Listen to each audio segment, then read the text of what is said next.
I plan my day, and I generally also plan my week, and sometimes the next 3 to 6 months out.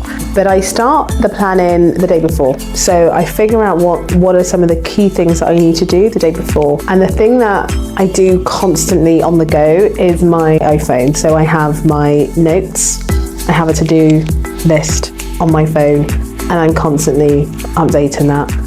It's like triage. So I have a set of notes or my to-do list is personal, and then I've got a to-do list for anything related to business and work.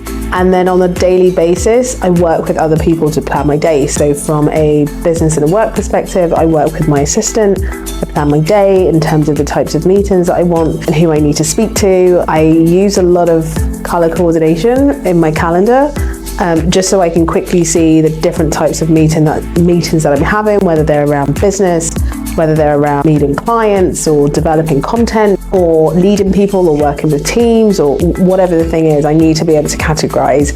Then I'll be able to prioritize better in terms of, okay, I'm spending too much time here or not enough time there. I also, from a personal perspective, I learned this one from my husband, but we use calendar invites for everything. I thought it was really weird when we started dating and he would send me a calendar invite for, a date or whatever it was. But actually it's just a really good way of making sure that everything is in the diary. So we use calendar invites whether we are organising parties or organising dinners or organising whatever it is. If I need my husband to do something, I put it in the calendar, and he does the same with me. So we use calendar invites, and we also use that as a household with our nanny as well.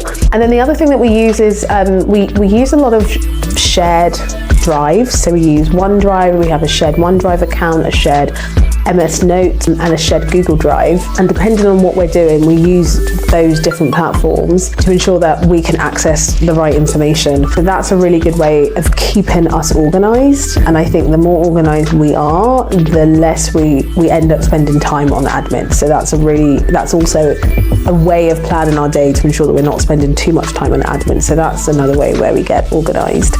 And then I think maybe the last thing to call out is a lot of what I do is, I have so many different roles. I have a business. I run a large team in a large corporation. I'm a mother, I'm a wife. I feel like the COO of my household, constantly orchestrating to make sure everyone's doing the right thing at the right time. And we need a lot of communication. So we communicate a lot in terms of what our days look like and what we need to be doing in the next, within the next week or the next month or maybe within the year. So that communication is really important. And sometimes we'll set aside a date, whether it's just a breakfast or a lunch or whatever it is, to just have a chat about planning and admin, but it's needed in all the things that we do.